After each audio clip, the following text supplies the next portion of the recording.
What is going on, guys? Thank you so very much for joining me right here on Off the Script. I got a little bit of extra for you. It is July 28th, 2022. I am JD from New York, as always, coming to you from the OTS Beer Garden. Thank you guys so very much for joining me on your Thursday afternoons, wherever you may be. We have news on SummerSlam. Matt Riddle pulled from SummerSlam. The match with Seth Rollins is now off the table, but Triple H is looking to make a huge creative splash at SummerSlam on Saturday. What does that mean? And who is Seth Rollins going to be wrestling on Saturday night in Nashville? Also, CM Punk rips WWE and rips Triple H and says the mentality backstage and the culture backstage, no matter who is there, will largely remain the same, and asked the same questions as we did coming out of SmackDown on Friday. Sasha Banks and Naomi were called unprofessional, but when Brock Lesnar does the same thing, and ultimately he did come back to the arena and show up on television, but when Brock Lesnar left the arena, why wasn't Brock Lesnar deemed unprofessional? We got all that plus so much more right here on OTS. Follow me on social media at JDfromNY206. That's Twitter, Instagram, TikTok, and Cameo. So make sure you guys check the description below and go follow me all over social media. It's going to be a big, big weekend after what was one of the biggest weeks in the history of the podcast. Make sure you guys hit that subscribe button down below. Turn on the bell for all notifications. Go check out all the other content on the channel coming out of this past weekend, which was historic. Big podcast on Sunday night, episode 437, Monday Night Raw, NXT, AEW Dynamite. I got you covered. Everything you need is on the homepage right now, so if you missed any content, it is there for you. So go check that out. And 1,000 likes. 1,000 likes on today's video, minimum on OTS. Let's start at the top, man. Get right into it. CM Punk.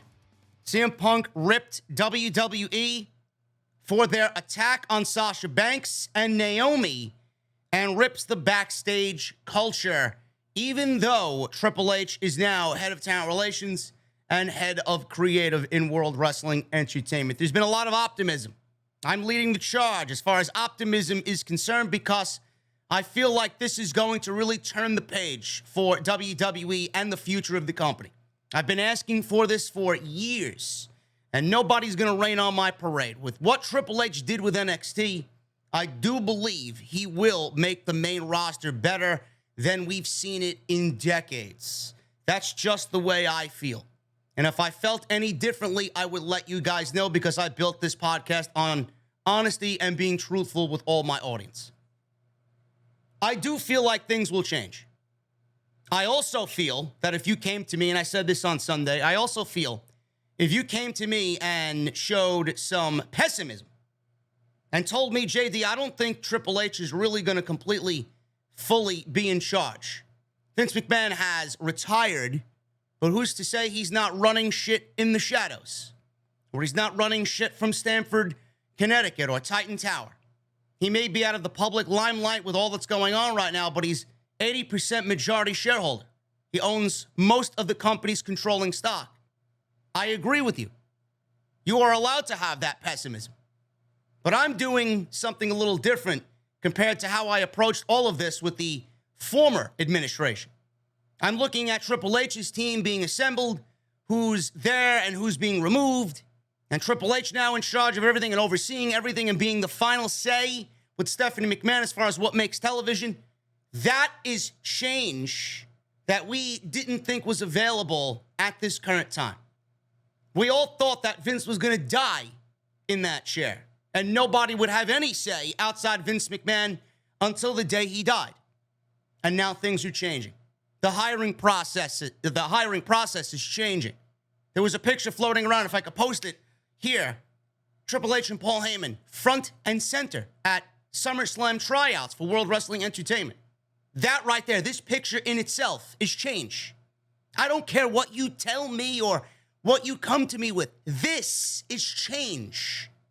That wasn't that way 3 months ago. A month ago, it wasn't that way. This is change. I love it. I absolutely love it. So CM Punk, obviously we all love CM Punk. He's open, he's honest, he's truthful. He wears his heart on his sleeve. He's got a lot of the qualities that I love in a person because that's basically who I am as well. He spoke with Absolute Geek Podcast at Comic-Con, and CM Punk shared his belief that McMahon's retirement will lead to a culture change in WWE. You think because McMahon tweeted that I'm retired, that he's not going to be hands-on? Punk asked. I don't think the structure there, I don't think the culture there changes at all. I think it is what it is. That's what he said there. So he pointed out the parallels between his walking out of the company in 2014 and Sasha Banks and Naomi walking out in May. Punk stated that WWE treats their situations much differently than when Brock Lesnar walked out of last week's SmackDown and later returned. So he goes on to talk about Lesnar walking out on SmackDown, and he says this, and I quote, "People are going to be real fucking mad about this, but fuck it. Mercedes and Trinity leave. And they announce on SmackDown that, gosh darn, we're so disappointed in them, they really let our fans down. Brock splits, comes back, obviously. I think he worked the show, SmackDown. But where was Michael Cole saying, man, Brock Lesnar really let these fans down?" End quote. Punk recalled how he walked out. Punk said that WWE called him a quitter. WWE called him a quitter and questioned what changed and what's the difference. Vince McMahon had Corey Graves call Banks and Naomi unprofessional on Raw the night of their walkout. Punk commended Sasha Banks and Naomi for handling their business the way that they did. You're going to attack these two fucking poor women who just kind of had enough of the company and they walked? They've got bigger balls than everybody there. So what's changed? There's nothing much that's changed. People who lick the boots and have the audacity to go on live television and say that about those two women, they're fucking cowards and bootlickers. That shit's ridiculous. Why didn't they do it for Brock? They did it for me. I don't know. It's none of my business. End quote. CM Punk raises a valid argument. CM Punk raises a valid argument. And social media is a fucking cesspool of retardation. It is a complete nonsensical fucking landscape on social media because you have a lot of people claiming that Sasha Banks and Naomi were unprofessional, but when Brock Lesnar did it, it's a non-issue because it's Brock Lesnar. I tweeted, and then you got the irrelevant accounts out there taking my tweet, shadow watching me from fucking multiple troll accounts, taking my tweet to engage with their audience and get retention on their end because they can't do it themselves because they fucking suck. Taking my tweet, blowing it up, and if you guys don't know what tweet I'm talking about, that's the tweet that I put out. Taking this tweet, putting it out there on social media, and claiming that I'm wrong and I'm a fucking AEW bootlicker and all this other shit and how I got it wrong and Sapp got it wrong and Meltzer and Alvarez got it wrong. Brock Lesnar walked out. Brock Lesnar obviously came back. Then you got your people who are blasting me. You got your other people on social media claiming, well, why don't you just watch till the end of the show? And then you got your people that agree with me. It's a fucking shit show.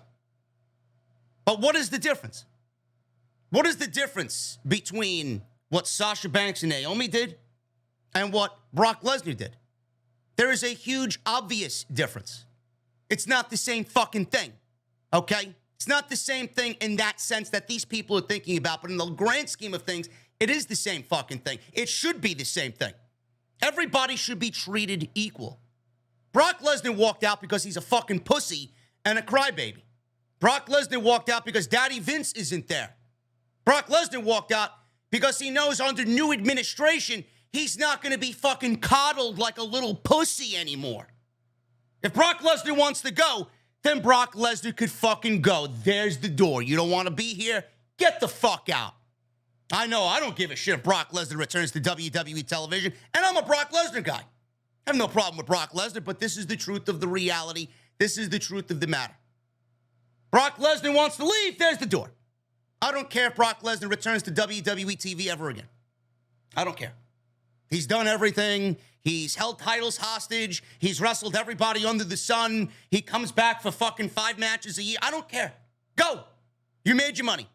You don't even need to do this anymore. Go to Saskatchewan. Go hunt deer. Go fucking slit hogs' throats. Go fuck your wife. Go drink a fucking Coors Light. I don't care. If Brock Lesnar never showed up on WWE television, I would not cry a fucking single drop of a tear. I don't care. Sasha Banks and Naomi walk out, and they get blasted for it. They're unprofessional. They're crying for betterment in the women's division. They're crying for logical storylines. They're crying for creative because nothing makes sense, and we all know it doesn't make sense. They're standing up for what should be right. Lesnar walks out because Daddy Vince isn't there, so it's not the same thing, but it should be the same thing. It should be treated equal. Sasha Banks and Naomi walked out. Everybody cried that they were unprofessional. Brock Lesnar walks out, though he does come back. He walked out, and he did walk out. Sapp is not going to put something out behind the paywall if it didn't fucking happen. He wouldn't have a Patreon if that was the case. He wouldn't have people paying good, hard-earned money if he was going to bullshit behind the paywall. He put it out. He put it behind a paywall. You better fucking believe that is the case. And it was backed up by multiple accounts. Brock Lesnar walked out. What's the difference? WWE clearly sees that there is a big difference. It's Brock Lesnar. Brock Lesnar is Brock Lesnar. Sasha Banks and Naomi aren't Brock Lesnar. The fucking problem is that nobody is treated equal. The problem is there's a hierarchy in WWE that is very blatant and very apparent. If Sasha Banks and Naomi are unprofessional, then you better fucking believe if Brock Lesnar did the same fucking thing and walked out, that he is unprofessional as well. And that's where the change is going to come into play. The change is going to be that now with the new administration, things are going to be equal. If Brock Lesnar walks out, or if AJ Styles walks out, if Seth Rollins walks out, if Roman Reigns walks out for whatever reason, not saying that they will, but for whatever reason, you should be punished and you should be treated like everybody else in the fucking company. If fucking Ali walked out, if Dijak walked out, if Mansoor walked out, then they should be fucking punished just like a Brock Lesnar should be punished or scolded and vice versa. The hierarchy in WWE is absolutely something that needs to change. And CM Punk has every fucking right to question why. I did, multiple others did as well. Why are you taking Brock Lesnar's side, but you're not backing Naomi and Sasha Banks when you know full and well that Sasha Banks and Naomi were standing up for what was right for an entire fucking division, that they were standing up for what is right as far as creative not making fucking sense and wanting better for fucking WWE television. You're taking Brock's side over Sasha Banks and Naomi? Doesn't sound like you're taking WWE's side on this, or the right side, I should say. It sounds like you're taking the wrong side in the story. They were standing up for what they truly believed in. If you don't stand with Sasha Banks and Naomi, I'm going to have to ask you kindly to get the fuck out. I don't even want you here. They were standing up for what is right. They were standing up for shit not making sense and wanting it to be fixed. They were standing up for better in the women's division, better as far... You think if they went in there, they didn't have a fucking gripe? They know television sucks. They can't say it. They know it sucks. They were standing up for wanting it to be better, and they got called unprofessional for it, and nobody bats a fucking eyelash. They go about business because everybody's a fucking pussy. Nobody has the balls to stand up to the former administration because they're afraid of losing their spot. They're afraid of losing their fucking job. I'll take that fucking side 10 times out of 10 because they did something that nobody has the balls to do. Brock Lesnar, he gets everything handed to him. He's paid fucking millions to do and say whatever he wants. He's Brock fucking Lesnar. You don't think Sasha Banks has earned the right to fucking do and say whatever she wants? No, she's unprofessional. Now, she's only the leader of the fucking entire women's movement in all of pro wrestling. Nah, get rid of her. We don't want her. Call her unprofessional. Scold her online. Make it a Sasha Banks hit piece, every fucking article that came out. Absolutely fucking pathetic. And the sad thing is, and I love Triple H and I love Stephanie, I'm very, very optimistic about this new administration. The sad thing is, no matter how many people want Sasha to leave the WWE because of the way that she was treated in the former administration, the truth of the matter is everybody loves Triple H. Everybody loves Stephanie McMahon. They feel just like the fans do right now, optimistic about change being on the horizon. Sasha Banks very well could end up back in WWE, and I'm predicting that she does. Sasha Banks could go join CM Punk in AEW, and it would be tremendous. It would be a tremendous signing for Tony Khan. It would be right under there with the Punks and the Bryans of the entire industry for Tony Khan, bringing them into the company. It would be just on that same level. But Sasha Banks, I feel, will end up back in WWE. So will Naomi. Because Vince is not there, and Vince was the fucking pure stage 5 cancer that was running rampant in the company. But does CM Punk have a gripe here, a legitimate gripe? Is he out here spitting fact? Yes, he is. Absolutely. If you don't side with Sasha Banks and Naomi, like I said, I'm going to have to kindly ask you to get the fuck out.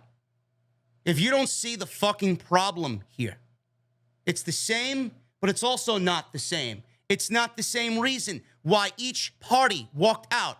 If you side with Brock, you're the fucking problem that plagued WWE for decades. Decades. If you do not side with Sasha Banks and Naomi, you are not siding for a better WWE. And that is the fucking reality of the situation. I commend Phil Brooks. I commend CM Punk for going out there, not giving a fuck what anybody says, because he knew good and well that this clip was going to fucking go viral. And it did.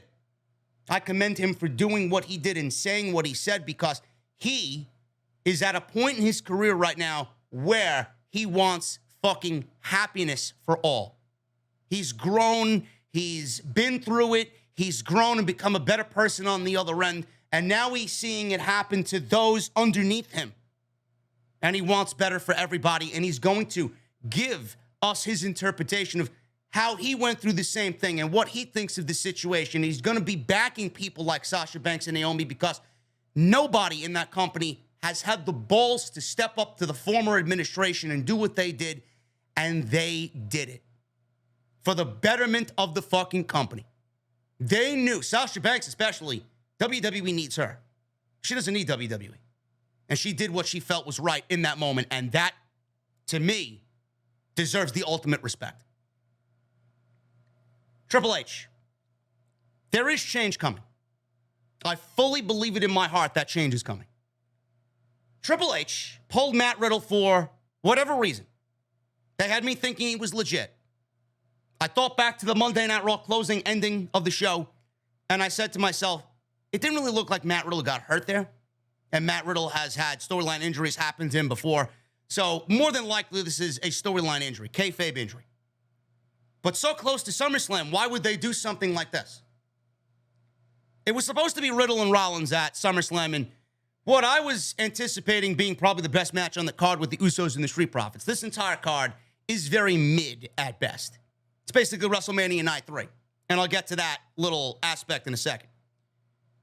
This was basically WrestleMania Night 3. Riddle and Rollins was planned, and now it's off the show. Then there was a report that came out not too long ago, within the last 24 to 36 hours, that Triple H is looking to make a creative splash at SummerSlam. I'm like, okay, now let me connect the dots here. Rollins and Riddle was pulled. Rollins has no opponent. Very reminiscent to what they did at WrestleMania with Cody Rhodes. He has no opponent. And Triple H is looking to make a creative splash at SummerSlam. Legitimately, his first major night as head of creative. So Triple H now, with the surprise of who Rollins' opponent is circulating online. This sparked a ton of speculation on Hunter possibly bringing in someone to replace Riddle. And there are a few names out there who fans would be happy to see. Bray Wyatt is definitely one of them. Johnny Gargano is definitely one of them, who is absolutely a Triple H guy. And those two names floating around with the possibility of an NXT talent getting called up, like a Carmelo Hayes or a Santos Escobar. WrestleVotes tweeted that Triple H wants to make a creative splash at SummerSlam. And they say, and I quote, "With SummerSlam being his first real show in total control, sources say Triple H would like to make a creative splash at the event. However, only if it makes sense. Won't just do something to just do it. How about that change of pace already?" Now, the backstage reason why Rollins and Riddle was pulled from SummerSlam, Fightful spoke with those who are in the know and stated that the reason for the match being pulled was because they want to push it back as far as the feud is concerned for creative adjustments. They want this, instead of having to take place at SummerSlam, they want to more than likely do it at Clash at the Castle on September 3rd. WWE reportedly has plans to do this match down the line, with working plans for it to get some more build underneath it instead of just throwing it out there on SummerSlam. And, you know, it really did look like Rollins and Riddle were just thrown together for the sake of getting both of them on the show because they didn't really have anything else better to do. Triple H wants to take it from SummerSlam, put it at Clash at the Castle, and give it some more life and have it take place 4 weeks from now in Cardiff. Keep in mind that things could obviously still change. So Rollins, he put on social media as far as his statement in regards to the match, and he says this on social media: "For anyone who purchased the ticket to SummerSlam hoping to see me in action, I apologize. I did everything I could over the last 6 months to earn my spot on the show, but some things are out of my control. Thank you for always singing my song, They'll Hear You Someday." Triple H then put out a tweet in response, quote tweet. He says, "I hear you." Sounds like the creative splash that WrestleVotes is talking about could absolutely take place at SummerSlam. So who is it going to be? Who is it going to be? Change is already happening, folks. Change is already happening. The fact that this match was pulled days before SummerSlam, change. That's creative change. The fact that Triple H wants to do this match at Cardiff, or in Cardiff, at Clash at the Castle, with four more weeks of build, whatever he has in mind, is change. So now Rollins is left with no opponent. More and more, this fucking show is looking like WrestleMania Night 3. I don't really care for it. But it worked then, and it's going to work now. Who is Rollins' opponent? A couple of names I'm going to throw at you. Edge. Edge's vignettes, these cryptic vignettes, seem to indicate that Edge is going to go back into his past to kind of fulfill his future. Whatever that future may be. WWE Championship, retiring with the world title. I don't know. I don't know what his future holds. But it could be Edge. Edge could just completely abandon the Judgment Day story and go right for the kill with Seth Rollins. I don't see that happening in the Triple H era or under a Triple H fucking led creative. If Edge is coming back, you damn well know that Triple H is going to tie up loose ends with fucking Edge and Judgment Day. So I think that may be a possibility, but I think at the end of the day, that's out of the question. Bray Wyatt. Bray Wyatt has history with all of the Shield members. Moxley, Rollins, Reigns, right? If Lesnar was going to be a crybaby pussy and walk away, you could have brought in Bray Wyatt to wrestle Roman Reigns at SummerSlam. Full circle. Karma. That would have worked out brilliantly. But that's not the case. Lesnar will be there. There will be a main event with Reigns and Lesnar. But just as much as he has a history with Reigns, he has a history with Rollins. They have a history. You guys remember that Hell in a Cell? You don't think he wants revenge for that? Come in and beat Rollins. It's a possibility. I don't really see that happen. And it wouldn't be the first time that Bray Wyatt debuted at SummerSlam. Again, full circle. Could be a possibility. Johnny Gargano. This is the one that I want it to be. I'm a big Johnny Gargano mark. I think Johnny Gargano in a Triple H administration, in a Triple H era, led with Triple H being behind the pen and just calling the shots there. I think Johnny Gargano in a Triple H era would be fantastic. You know he would be taken care of. And a match between Johnny and Rollins, I mean, that's a fucking classic waiting to happen. Yes, it's random. Yes, it doesn't really make sense. But if Triple H is out here quote tweeting Rollins that he's got an idea for him, listen, man, you injured Riddle. You injured Riddle. You went out and did that. Story is very easy to play up at SummerSlam. You went out and you took it upon yourself to injure your guy and do what you did on Monday Night Raw, knowing full and well that you could have injured him and kept him off the fucking show. So now I'm going to take it upon myself, and I'm going to take it in my own hands, and I'm going to give you an opponent of my choosing. Out comes Johnny Gargano. I mean, it sells itself. So that's what I think is the best option here. If you want to go and do NXT, you could do two things. One, Solo Sikoa. There was a little interaction there with Roman Reigns and Seth Rollins at the end of Monday Night Raw. I don't know what that look was for. I'll see you later. Meaning what? Could mean a multitude of things. We know Rollins and Reigns are probably going to have their paths cross once again. If Reigns is the champion or not, I don't know. But Roman Reigns could take that as a shot at him from Rollins, bring up Solo Sikoa, have Solo Sikoa wrestle Seth Rollins at SummerSlam, and we could introduce him to the main roster. Or you could do what I put on Twitter yesterday, same vein as Johnny Gargano. If Johnny Gargano is not ready to be introduced back to the WWE, or if he's not signed a contract yet, we could just use what we got right now in NXT. Just take everything that I just said about Johnny Gargano and just replace Gargano with Carmelo Hayes. You injured Riddle, knowing full and well that if you did what you did on Monday, he could potentially miss the show. That's your fault, bro. Now I'm going to take it upon myself to find you an opponent. I got somebody that I hired in NXT, and I'm bringing him to the main roster because he wants a shot at you. And he was one of the first guys that if he got called up to the stage, he wants a shot against, and that man is Carmelo Hayes. You give them 20 minutes, you have them burn the fucking house down in Nashville, match of the night, and you introduce Carmelo Hayes to the main roster. Off and running is the A champion. I think that would be great. Those are the top 5 names to me. So you got Edge, you got Wyatt, you got Solo Sikoa, you got Johnny Gargano, you got Carmelo Hayes. Any one of the pick, take your choice. I think each one of them works in their own ways, but I honestly think the top 2 right now for me are Johnny Gargano and Carmelo Hayes. And for everybody saying, well, it could be Cody Rhodes, he may be back early. No.